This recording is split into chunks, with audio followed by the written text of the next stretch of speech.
plank house is on fire. Passing boy throws backpack and rushes towards fire. He opens the door. Found a girl tied to a chair. He rushed into the house and untied the rope for her. Let her hold her.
Give the basket to the farmer.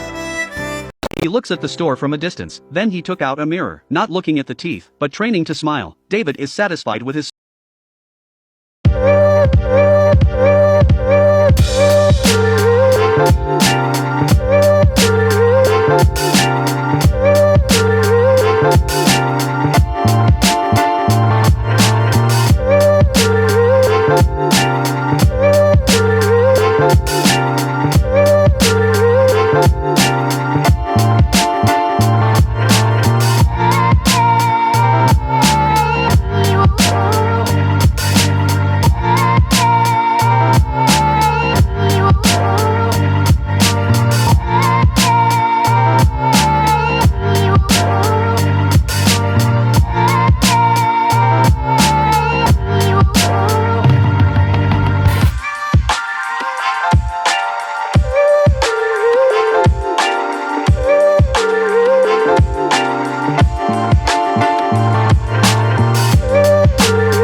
ask questions. He took off his clothes at night. Change back to your torn clothes. He blesses his Saint Elizabeth. Left to Maria. He doesn't think he deserves her protection. Not worthy of any good things. Goodbye Maria. David on the road to Denmark again. In a town. He was involved in a conflict between soldiers and the working class. In chaos, a soldier took him and locked him up. Helpless David took out the letter, but found that the lacquer seal has been opened. He took out the documents in the envelope. That's your ID. There are also details on the transformation camp. David took out the mirror and saw the doorknob. He tried to pull the handle with the bandage on his hand. Then the soldiers arrested another man. To stop David from escaping, he let go of the man in his hand, and David opened the car door and escaped. David exhausted after getting rid of soldiers. Suddenly, a loud whistle sounded from behind. When he looked back, it was the Italian sailor. The kind crew gave David a ride, put it in Milan, and David's journey isn't over yet. He met a painter Sophie in the wild mountains. At his gracious invitation, David becomes Sophie's model. To say thanks, she wants to invite David over to the house for lunch, and Sophie's house happens to be right across the border in Switzerland. The level soldiers make him terrified. Sophie told him not to be afraid. The guards here are not that strict, under Sophie's explanation. In this way, David successfully came to Switzerland. When she came to Sophie's house, she hung up a picture of David. Sophie asked what he saw inside. In David's eyes she saw loss and sorrow, but she can only see so much, because she knows David doesn't want others to look deeper. David finds the pendant on Sophie's chest. She took it off for David to look at. David opened pendant. The photo inside is Sophie's child, and he died when he was very young. David picks up Sophie's cat. He never petted an animal. Sophie saw that David was different. He wants to know where David lives. He put down the cat in his arms, looking at the painting on the wall. Inadvertently said that he has no home. Then he said he lived in a circus. Sophie didn't say anything. Just ask him carefully. If there is no place to spend the night, you can stay here. But David didn't dare to stop for a moment. But Sophie sincerely hopes to help him. David finally let go of his defenses. Told his story. Sophie is on his way. The only one I met. Nice guy who was willing to help him without asking everything. Sophie settled David and got up and left. In a trance, David saw his mother.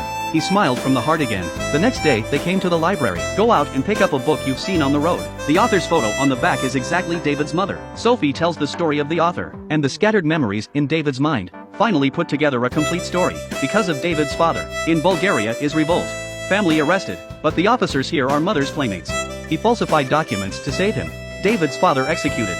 David stayed in the camp. Years later, the clean David stole the officer's soap. Officer in search of thief found out that it was David who took the soap. The professor tried to keep David alive. He carried all, and involuntarily officers only got the bullet into the professor's head. It was also the officer who planned David's escape. Turns out he wasn't going to Denmark, but to find his own mother. David asks if the female writer is still alive. Sophie says she's still alive. Sophie gave his information to the local police. The police contacted the relevant authorities in Denmark for him. Been wandering for so long. Finally, with the help of Sophie, David gets on a plane to Denmark. Although she is dismayed, but let him find where he belongs. Is the best for David. David is back home. His mother, in a red dress, walked up to him step by step. Mother and son finally meet.